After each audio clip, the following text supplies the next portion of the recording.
တာဖယားဟာကောင်းတဲ့အစိုးကိုလမ်းပြတဲ့သူပဲကိုယ်တိုင်သာလျင်ကြိုးစားရှောက်ရမယ်လောဘဒေါသမောဟတရားတွေငြိမ်းချမ်းအေးစေတဲ့နေရအမှန်ကိုသူလမ်းပြခဲ့တယ်ဒါပေမဲ့လူတွေခလုံးမထီသေး၍မေးလို့ထားပါတယ်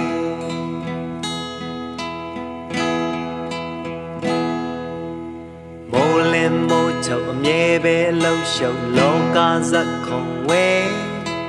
မိုးကရေကအမျိုးမျိုးကကြတယ်သူကြောင့်ငါကြောင့်ခဏခဏလမ်းပြောင်းလူဘဝခရီးပါပဲကြုံလာချိန်တိုပါကြောင့်အတားတွေအချိန်တန်တော့လေအိမ်အပြန်လန်းကတန်တရားလေ